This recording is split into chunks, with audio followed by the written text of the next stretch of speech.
Words come out of my face and into ears. It's weird how it works, but I try not to question it too much. Perfect. This is going to be a long interview with you having been here all weekend. Yeah. All right, well, I'm ready. So we're talking about radar and scanning. So what part of that are you working on? I'm primarily working on hooking up the radar gameplay and the scanning gameplay to the UI and the MFDs and the visor interface that will let you know that you are radar and scanning gameplaying. Like that, when that it happens at all. Because the underlying mechanic is that is a location versus another location versus the ambient signal between versus what you're doing and what they're doing, all of which is basically invisible until we put it on a screen and says it happened or it didn't. And so part of it is getting readouts from the things you're scanning and reporting that information on screen in a way that makes sense and is generic enough that we can use it for debris or a vehicle or a planet or a jump point or whatever else, to the point where we'll want to be able to extend this to being able for like police scanners to scan the ship and its cargo and its crew and have the feedback on that go over time and let everybody know that it's even happening. So that's once you have that information, the part of it is displaying it. The other part is the gameplay of getting it, of manipulating your scanner to focus in on one part of space or to expand out to get a more broad sweep of the area. And so all the controls to manipulate that and to demonstrate to you what it is you're doing when you push buttons and gameplay happens that's what we're doing. Spectacularly complicated. It is. It's very, very complicated because we have a lot of layers for our UI. So basically anything that involves UI is quite complicated. Beyond the part where we have the engine speaking to the UI and speaking to the player and the ships, and that's all its own crazy thing. But once you're even past that, we have the AR lens, the visor, the flight HUD, the MFDs, Mobiglass. There's a lot of layers that all have to work together. It's very easy to make something that works in one condition and not in others. So we make them and we test them out, and that's part of the process we're in right now. So far, I've only made the visor and the 16:9 and scanning displays, and I'll have to make the 4:3 next. And then we'll have to see if we need anything to go on a Mobiglass to replicate this gameplay, because scanning is not just a ship-based mechanic. You have scanning and radar both while you're on foot. So in FPS, you'll be able to do all manner of detecting about your environment, about what things you can manipulate or are seeking if you're looking for like specific data or what have you. Versus like if you just need to know where an elevator is, that would equally part of the system. So yeah, it's serving a lot of gameplay. It's doing it in multiple layers. It's a pretty complicated thing to piece together, but that's what we're doing. And tell me why information that shows up on a screen is different than information that shows up on a Mobiglass.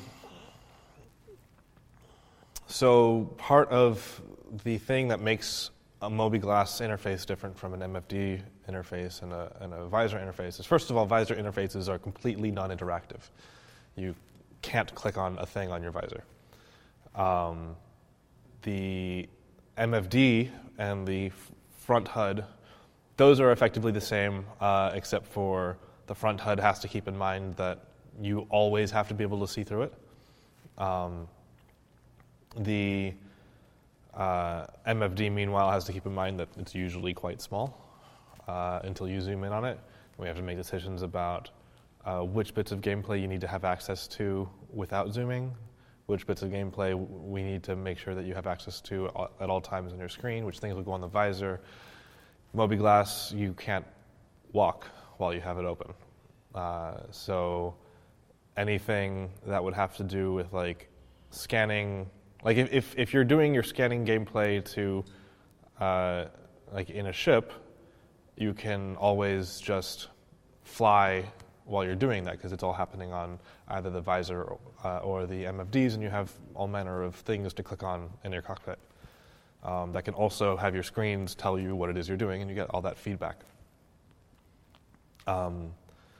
So the natural game loop of scan a thing, reposition, make a new choice, make a new scan, continue until you find what you're looking for, works great in a ship.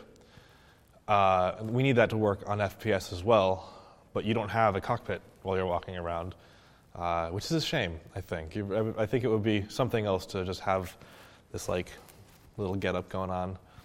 But since there's no screens here to just have, we need to make sure that the visor has enough information that you don't need to stop and enter your Mobi-Glass to see all these things until you've done enough gameplay to warrant that, until you no longer need to be walking around. So it's not so much a technical matter, aside from the visor not having any ability to click on anything, as it is a matter of presentation and a matter of what gameplay it's serving and trying to get all those things to line up. And is it like everything else that there's a piece of debris, that piece of debris has to contain the information that the scanner can pick up? Yeah, we have anything that you can scan is going to have its data, its info built into it, where we should have things like debris will carry with it information from the ship that it was taken from. Likely will have cargo, even have elements of its cargo manifest, and you'll be able to trace these things back. And that's actually really important for bounty hunting gameplay. Anything that gives an object a history helps with tracking. So we have all sorts of data components that we add into our entities, and that allow we basically just read that back. So even though we have wildly different kinds of entities, if you have a piece of wreckage or a quantum trail of somebody jumping away, you'd be able to scan that and get information back from it because the entities add those in as components.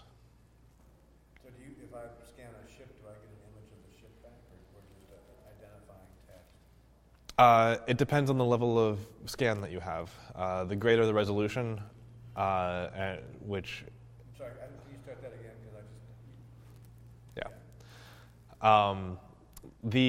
The amount of detail that you get back from the scan depends on the resolution of the scan, which is a function of how well you can see it.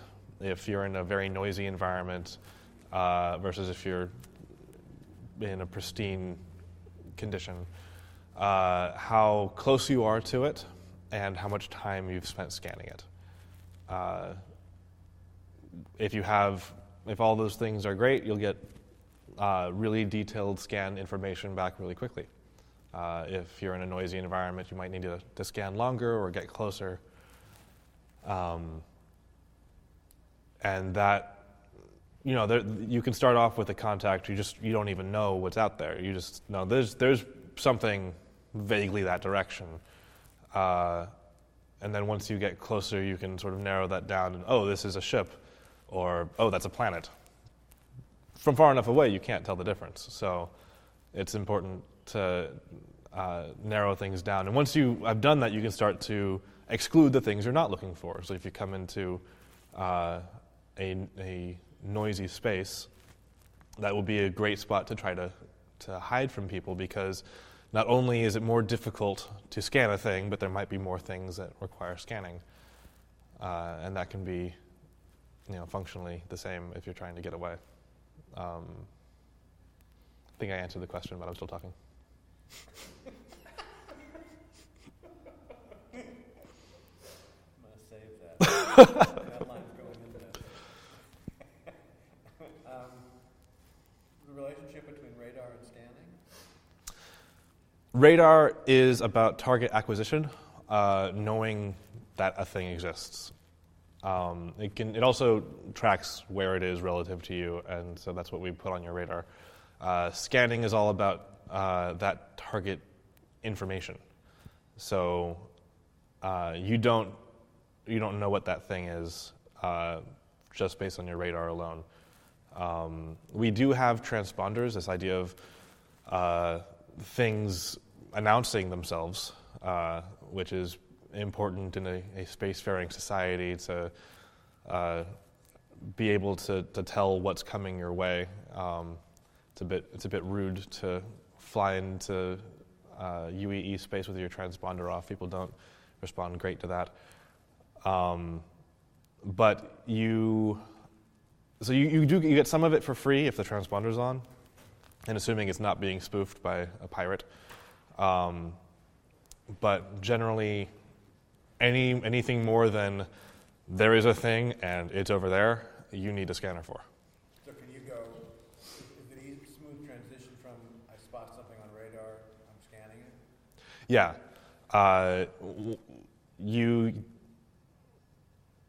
There's two levels of radar. There's your ambient radar, which just looks for anything around. It's not super detailed. It's not super fast, but if something gets nearby and is, yeah. Sorry.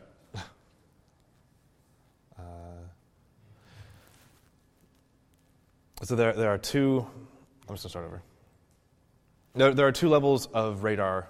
There is the ambient radar, which just always tells you what's nearby. It doesn't have a great range, but if something is above ambient noise levels sufficiently, then it'll just pop up and be like, hey, maybe find out what that thing is. Versus your active ping, which you set it, you can set a cone for it so you can increase signal strength in a directional fashion, or you can do everywhere, and it's much more useful for getting the lay of the land. The ambient radar is used also for tracking things once you've already discovered them. You don't need to constantly be pinging just to find out where things are.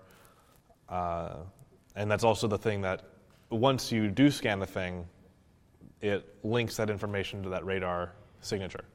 So if it sees something that looks like that thing, it'll say that's the one you looked at before. We do have a concept of resolution, of radar resolution, where large signatures or very loud signatures can influence the readout. You require more resolution. Like you'll need to scan it for longer or for closer to discover that this blob is an Idris versus 19 gladiuses. Those things might have similar signatures, and you don't know the difference until you've actually spent the time to get that resolution. And same thing with we want to have an EMP, like that distortion pulse generator. When it's charging up, it's building up this really large EM emission, which isn't super useful if you can't see ambiently that, oh, that thing is getting really bright. So it puts the defense at a great disadvantage because all you have to do is have nobody targeting you at the time, and you can charge up your distortion pulse as much as you want. You will appear from much further, but that doesn't really matter if you're already engaged in battle with them. So this will make it so that you can actually see it getting brighter and larger on your radar and be like, oh, hey, something is happening. Maybe I should address that. Sounds like it's really fun gameplay. It sounds like it allows you as a player to be really active in your kind of exploration. Yeah, we want to make it so that you have stealth and an element of deception just inherent in the system. There's imperfect information or delayed information that players should be able to take advantage of to achieve any number of scenarios. Flight, like formation flight, is more useful because you can sort of mask your numbers or appear as a larger ship versus finding ambient signatures and manipulating your power or your heat to drop below those so that you can fall off radar, and they'll have to reacquire you and given enough time, possibly even rescan you to find out, confirm that you're the same ship that they saw an hour ago or whatever. So there's a lot of opportunity for this to give gameplay expression. Can we take just a second running out of space? I think I'm pretty good. Feel good? It does feel good. Do you have anything that we missed talking about? Other than, I'm completely bitching this? Because we've been talking for hours. I don't think so. I think I'm getting the screens in, and it's cool to have a new screen. It'll be nice having the contacts screen in because we've not had, like that's one of the core screens we've been missing is my ship status versus my target ship status, Right. which kind of makes combat a drag because like, how am I doing? I don't know. How are they doing? I don't know. I'm at the cut. All right. Cut. Format this card. Unless you guys did great. Yeah. I feel Some great. sort of a wrap-up thing, but We can do that. We'll just give it 2 seconds. That's too many seconds. Yeah, you guys are doing Will Maiden and Hugo Silva as well. And Will Maiden's actually the designer on this, so I'm just supporting. thanks, man. That was great. Yeah.